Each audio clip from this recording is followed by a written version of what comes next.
recently heard that there was a survey that found 76% of people did not observe Lent. I'm not one of them. Here at Old Stonewell Farm, I'm preparing for the season by firing up the still unfinished bake oven.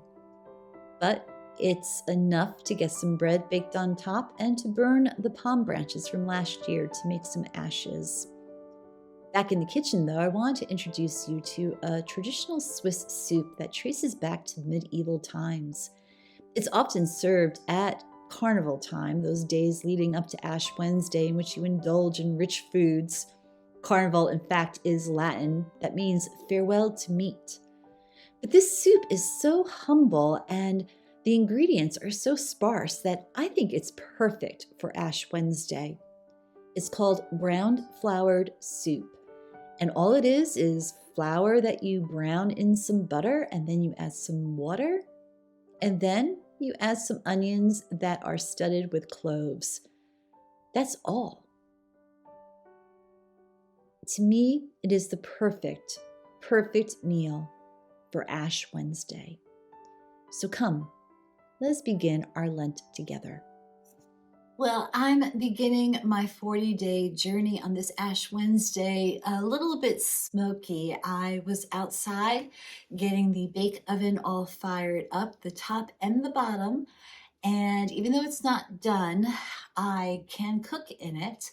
And I wanted to burn the palms that I had from last year in order to make the ashes for today. We put ashes on either our forehead, or I grew up in a church where we put it on our hand. And we do that to remember the verse in the Bible, from dust we come, to dust we shall return. And so Ash Wednesday is a time to remember that our time here is not forever and that we need to live our lives the best that we can and know that there is a greater love in our life, the love of God, that we are just mere mortals, but God is the one that is all knowing and all loving. And we are to humble ourselves and to remember that we don't have all the answers and that we're not all powerful. And we seem to think we are. So I'm starting a little bit smoky, and I'm wearing this coat, which is an 18th century blanket coat that I got from Sampson Historical, a wonderful company that specializes in 18th century reproductions. My husband hates it, but it is the perfect coat to throw on when I go outside and I take care of the fire, because my clothes get just so smoky. And I don't want to ruin any other coats I have by smelling like a campfire all the time. It's perfect to get all dirty and smoky. So that is why I have it on today. But I'm also sitting here looking out the window because I'm on high alert. I'm on hawk alert. The other day, I came back from my walk with the dog, and my husband said, "We have a problem with the chickens." And I'm like, oh no, what happened? The hawk is back. Not only the owl do we have to be careful of, but a hawk is now circling our yard and eyeing the chickens. Has been on the warm side here, so I didn't want to keep them locked up, my chickens. They are free range. So I'm trying to keep an eye out, and I'm looking in the trees to see if there's any birds. Not that if there is a hawk that comes in, I don't think I'm going to be able to save my chickens, because I think it happens quickly. But still, I'm going to keep an eye on them. So I got the fire going in the bake oven, the top and the bottom, because I wanted to make some bread in the top to go with my soup that I made. But as it is Ash Wednesday, and we are reminded again of our own mortality, that we are not mini gods running around all powerful and all knowing, that we really need to open ourselves up to realizing that we don't have all the answers. We need to be humble and know that as long as we have breath, we should always ask questions. Why? How? Because we always are learning. We always have a time to change and to grow. This Ash Wednesday, I found myself unsettled just by the world that we live in, more so than usual. I'm not one that follows the Grammy Awards, the music awards, but I have been hearing a little bit of a scuttlebutt with one performer that won, and his song was called Unholy, and it was very um, sexual, it was very risque, but the performance was very satanic in a way. And well, he was dressed like a devil. He had a hat with horns, and a lot of people came out, a lot of Christian organizations came out to condemn it, saying this was satanic. Again, I didn't see it, I didn't watch it, but I did kind of glance over the commentaries and I did see a few snippets. Now, I bring this to you not to publicize it and not to give it any more attention than it needs to have. But I guess I bring this to you because here you had this performance that was very, I don't know what to call it, except disturbing. And it got applauded by those who were in the audience. But then, in a little town in Kentucky, at a seminary called Asbury, there was all of a sudden a revival that took place. It started with a simple chapel service with the students. It wasn't planned, it wasn't choreographed, it wasn't created to cause a stir. It was a simple chapel service. But what happened all of a sudden was this outpouring of the Spirit, and it turned into a 2-week revival. It just caught on, and there was this outpouring of love. There was this outpouring of singing and wanting to be together, like hearts were opening. One of the scriptures we have for Ash Wednesday is from the psalmist. And the psalmist says, "Create in me a clean heart." And here you have these students who all of a sudden are opening up their hearts. They want more. They want community. They want the Spirit. In the media, it was dubbed as an old-fashioned revival that we haven't seen in a while, almost in line with like the Great Awakening in the 1700s. It bothered me today, Ash Wednesday, when I think about what was going on in Kentucky. There were a lot of people, a lot of Christians coming out and saying that this wasn't true, what was happening. There was a lot of people giving commentary on, is this really real?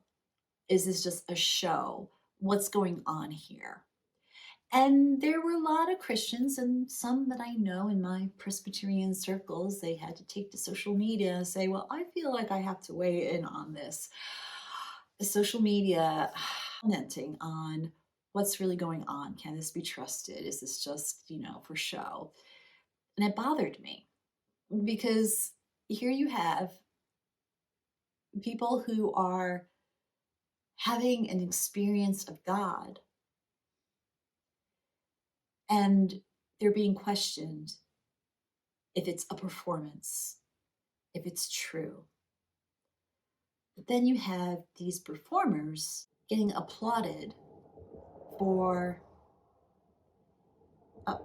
a song that was just disturbing. It doesn't make sense. And so I enter into this Ash Wednesday really asking God to create in me a clean heart and to realize we can't judge, and we can't judge what we don't know. We can't question something that we're ignorant about. But yet, it just seems so clear that something disturbing and satanic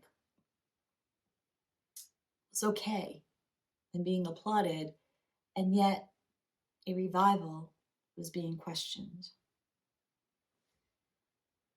I don't know what's right or what's wrong. And in all honesty, that song by the performer, the beat is pretty good. I'm not a prude. I'm not clutching my little pearls and saying, oh my gosh, this is horrible. The beat is kind of like catchy in a disturbing way. I hate to admit that, but I will. Confession time. And as for that revival, gosh, it went on for 2 weeks and it caught the attention of the world. Part of me wishes that I was there.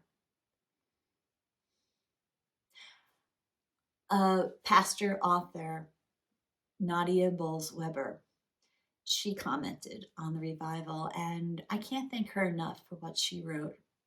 Now, she's more progressive, if you have to label her. She's not evangelical conservative. She's very progressive. And she had a really good point. She basically said that she watched it a little bit, the snippets that were streaming, and she found herself touched and moved by what she saw. And she admitted that she's not one to get sentimental when it comes to things like that, but she felt something in her heart watching this. And then she also made the comment that all those slamming it on social media, she made the comment that social media is just, just zaps the joy from everybody. Social media is just a joy crusher. But she made the point not to judge the revival, because she observed that she longed to be there in community, singing with others. She longed to be there praying with others. She longed for whatever was going on. She wrote was very profound, and I had to run and get my computer because I didn't want to just paraphrase what she wrote, because I thought it was beautiful, and I think it is the perfect words, the perfect message to begin this year's Lenten journey, to embrace this Ash Wednesday. And so what she wrote about the Asbury revival is this: may we all continue to pay attention to how we might already be changing. May we not just impersonate old versions of ourselves.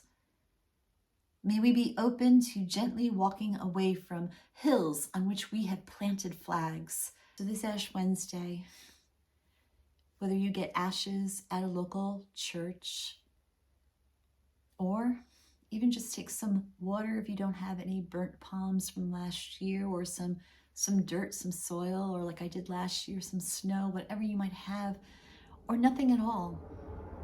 But draw a cross, feel the cross on your skin. May we all be open to changing for the better. May these 40 days we all be aware of how we might already be changing.